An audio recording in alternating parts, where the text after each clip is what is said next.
Saham di Bursa Efek telah dibuka. Selanjutnya kita akan mencermati kinerja perdagangan saham hari ini.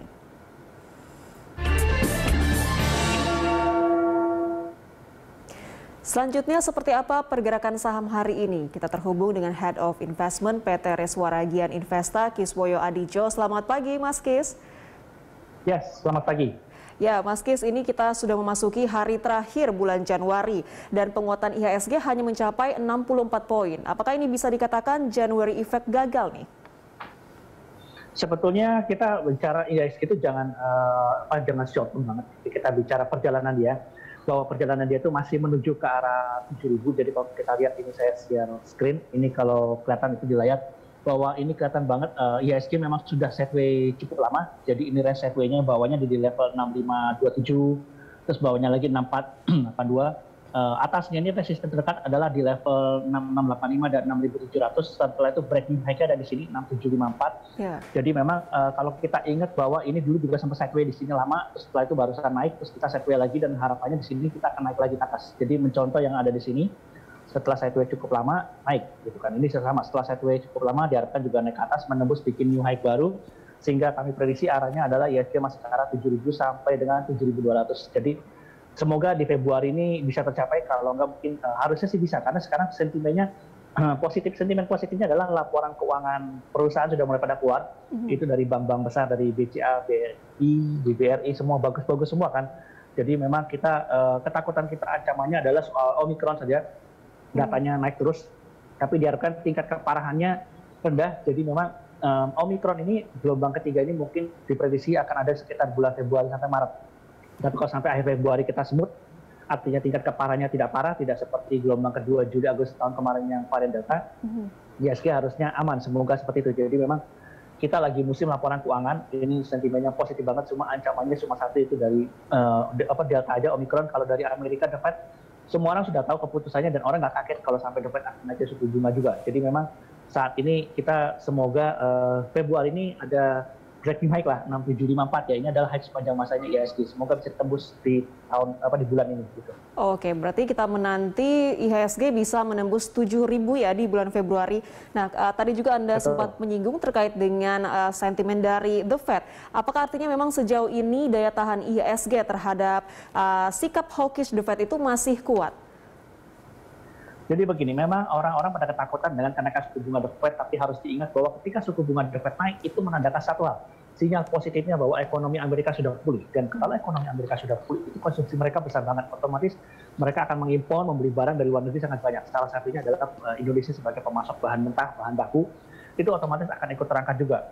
Sehingga memang kita harus lihat sisi positifnya. Memang sisi negatifnya kenaikan suku bunga yang disebutkan ada outflow. Tapi saya lihat itu sudah terjadi kemarin-kemarin. Jadi memang asing itu ada yang mereka trader artinya mereka pinjaman dari Amerika, bunganya kecil, invest ke negara-negara berkembang, salah satu Indonesia. Yang trader seperti itu, saya rasa mereka sudah outflow, sudah keluar, dan Indonesia kebetulan nggak kebagian banyak yang trader-trader seperti ini, sehingga tidak menggoncang IHSG juga, karena mereka sudah mengembalikan uangnya ke sana, dan sudah tidak ada gangguan. Tapi untuk trader yang sudah biasa di Indonesia, untuk investor di Indonesia, mereka akan tetap di sini, karena di pasar yang menarik banget. Jangan lupa, tingkat vaksinasi kita salah satu yang tertinggi di dunia, sehingga diharapkan ekonomi kita juga akan melaju lebih cepat lagi.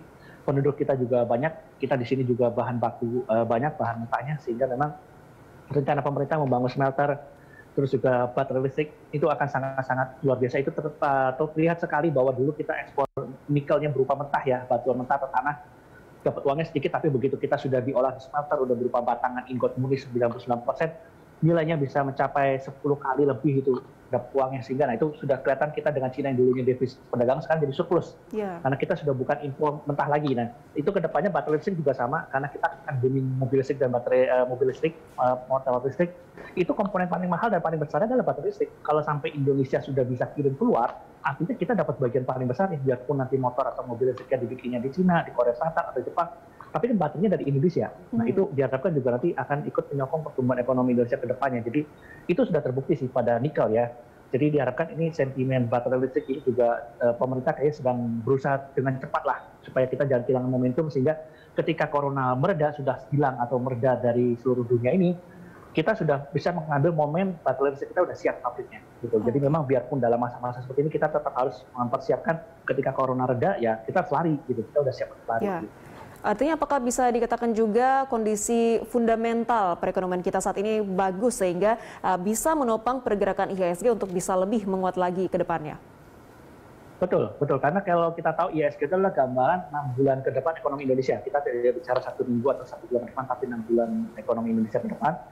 Sehingga diharapkan nanti kalau ini IHSG memang lagi sideways ya, karena gambaran saat ini kita masih agak ketakutan dengan varian corona yang baru. Tapi nanti setelah corona ini kita lihat, oh ternyata biasa-biasa saja, tidak ada yang fatal, tidak separah yang Delta, ya akan naik lagi. Kita harus ingat awal-awal corona yang varian Wuhan, itu IHSG jatuh dalam, tapi ketika Juli, Agustus tahun kemarin, varian Delta, pada tingkat keparahannya itu banyak meninggal dunia.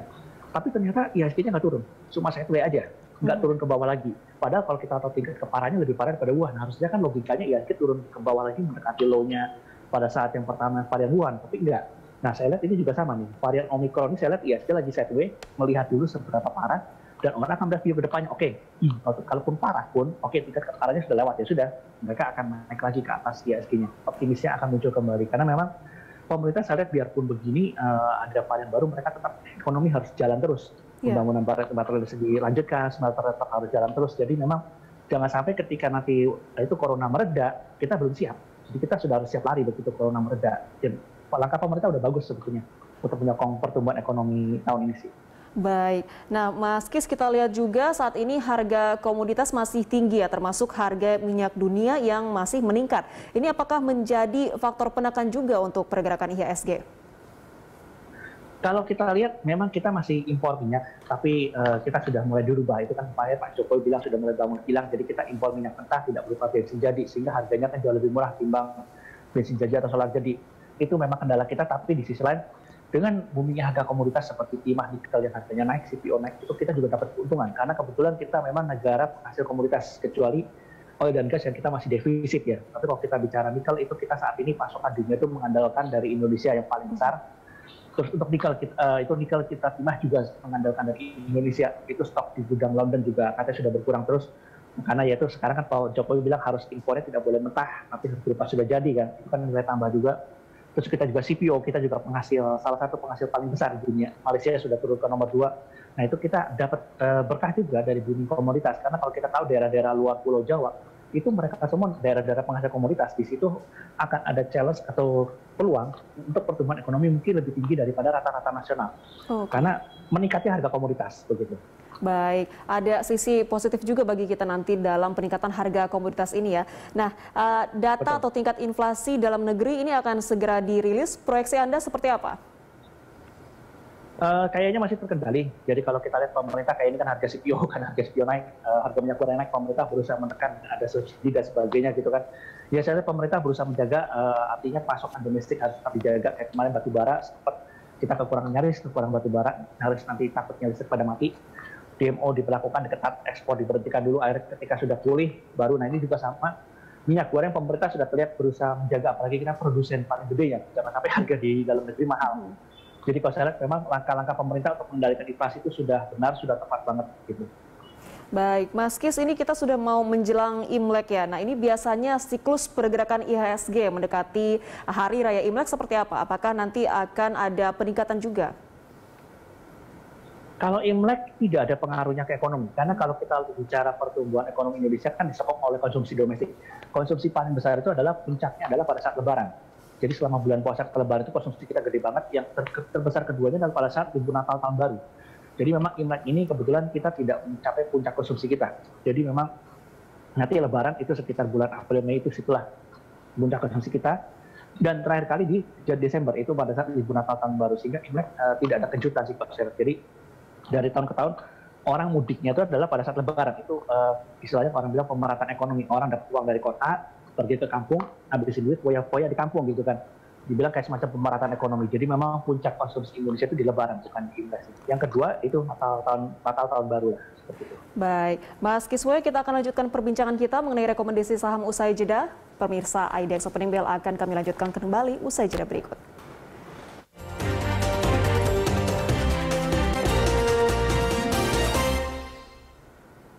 Kembali kembali di IDX Opening Bell, masih bersama dengan Head of Investment PT Reswara Gian Investa, Kiswoyo Adijo.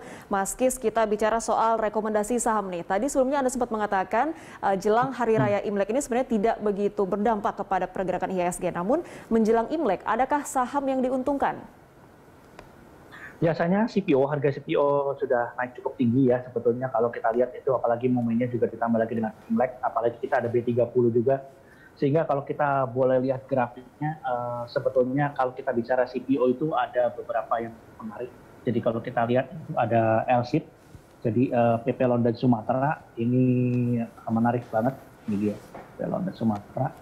Jadi kalau kita lihat, ini sudah sideways, begini, dia tinggal menunggu breaknya sehingga di dekat-dekat di bawah-bawah sini, antara di bawah 1170 ini boleh untuk dibeli. Lalu bisa setidaknya sideways-nya dia rasanya sampai 1250-an. Ini untuk LSIP, terus juga untuk AALI-nya, jadi Astra Argo Lestari. Jadi di sini ada dari grup Astra, CPO-nya, ini juga sama, cenderung sideways di bawah juga. Belinya mungkin bisa di bawah 9.600. Ini ada sideways bisa sampai 10.100. Terus ada lagi TAPG, jadi ini AALI kodenya. Terus ada lagi Triputra Agro, itu kalau kita lihat Triputra Agro, ini juga lagi sideways tapi tunggu koreksi ya, mungkin kalau ini mungkin sudah agak naik nih. Jadi kalau mau beli-beli di bawah, tapi kalau bisa break 650 ini arahnya ke arah 700. Jadi ini beberapa saham CPO menarik. Dan jangan lupa tadi saya bahas juga soal timah ya. Kalau timah itu jangan lupa produksi timah di Indonesia itu besarnya hanya PT Timah. Yeah. Ini sudah berada di level bawahnya dengan harga timah yang masih naik, sudah naik tinggi. Sementara harga sahamnya kita lihat ini high-nya di sini. Ini masih rendah banget, jadi peluangnya ini masih bisa naik ke arah sampai dengan 2.290. Jadi targetnya akhir tahun ini sampai ke sini. Itu saya bilang harga timahnya sudah, ibaratnya kalau lihat grafik harga timahnya sudah berada di sini, puncaknya lagi, tapi ini harga saham masih di bawah. Net profit akan naik terus. Jangan lupa kalau kita bicara nikel, itu adalah Vale atau Inco. Ini adalah yang paling besarnya dan juga paling efisien, karena dia punya pembangkit listrik sendiri, punya smelter sendiri dalam satu komplek. Ini juga sama, ini udah berada di dekat supportnya. Kalau kita bicara harga nikelnya sudah menjauh jauh lebih, udah puncak di sini lagi, ini masih berada di bawah, sehingga menarik juga untuk dibeli kalau kita bicara untuk nikel ya. Jadi kalau kita jangan lupa lagi kalau kita bicara blue chipnya, karena kita tahu bahwa IHSG akan naik, ada beberapa yang masih ketinggalan. Ini kalau kita lihat Astra Internasional, ini masih ketinggalan banget. Ini kalau kita lihat, ini Astra Internasional masih berada di bawah. Ini jadi di bawah 5.500 ini menarik untuk dibeli. Jadi memang dia support kuatnya ada di level 5.000, tapi saya rasa nggak akan turun sampai sini. Kalau kita lihat blue chip lain itu sudah pada mendekati high-nya ya. Jadi kalau kita lihat ini Astra Internasional masih jauh di bawah banget. Terus kita bandingkan dengan Telkom. Telkom itu kan juga penggerak IHSG juga besar, tapi dia sudah berada di atas kalau kita lihat. Nah ini kan sudah berada di atas kalau kita lihat. Jadi Astra Internasional itu tadi ketinggian banget. Jadi dia udah berada di atas, sementara Astra kan masih berada di bawah sini. Itu Astra menarik. Terus kalau kita bicara banknya, ada Bank BRI. Yeah. Jadi kalau kita buka dulu ini Bank BCA, ini Bank BCA itu sudah berada di atas juga. Ini bawahnya di sini kan ini berada di atas. Bahkan ini high sepanjang masanya ini 8250. Nah kalau kita lihat BRI itu malah masih ketinggalan di bawah. Jadi ini BRI menarik juga untuk dibeli. Nah ini BRI masih di bawah. Kalau kita bicara BCA sudah dekat-dekat high-nya di atasnya. Jadi BRI ini layak untuk dibeli dengan Astra Internasional. Terus kalau kita lihat Bank Mandiri, itu Bank Mandiri juga sudah agak atas. Jadi ini dia Bank Mandiri. Udah di atas juga. Jadi memang yang menarik itu BRI masih di bawah. Terus kalau kita bicara satu lagi penggerak IHSG ada BBNI, Bank Negara Indonesia. Ini juga sudah berada di atas. Nah, ini juga sudah berada di atas juga. Jadi memang yang menarik dari blue chip itu adalah Astra Internasional dan BBRI yang masih di bawah ya grafiknya gitu. Jadi itu saham pilihan kita selain Inco dan TILS itu komoditi, kalau CPO yaitu ada AALI, LSIP dan TAPG seperti itu. Oke, di sektor perbankan dan juga komoditas ya. Nah, bicara soal saham di sektor komoditas, harga batubara pekan lalu melesat mendekati 14%. Saran Anda bagi investor yang berinvestasi di saham ini seperti apa? Saham batubara saya rasa melawan profit taking karena ini musim dingin sudah berlalu. Jadi memang harga batubara itu kemarin naik itu adalah karena kebutuhan akan musim dingin. Kita apalagi sudah menjelang akhir Januari. Februari itu kita sudah ibaratnya sudah tidak ada musim dingin lagi.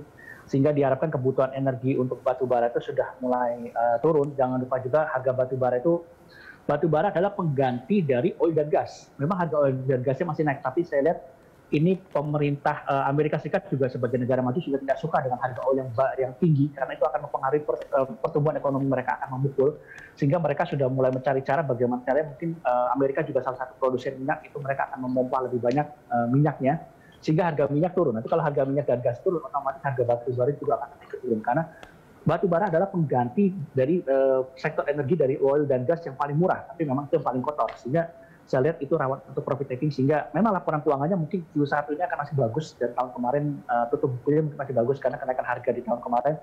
Tapi untuk Q2 ini takutnya kami prediksi akan turun harga batu baranya, sehingga akan mempengaruhi laporan keuangan juga dari emiten-emiten batu bara, sehingga rawan profit taking, sehingga SOS sell out strength, jadi pada penguatan di sektor batu bara boleh dijual gitu. Baik, jadi memang rekomendasinya untuk saham yang menarik untuk dikoleksi di awal pekan ini adalah dari Astra International dan juga BBRI. Terima kasih Mas Kiswoyo atas analisis dan informasinya. Sehat selalu, sampai jumpa. Pemirsa, demikian Head of Investment PT Reswaragian Invest.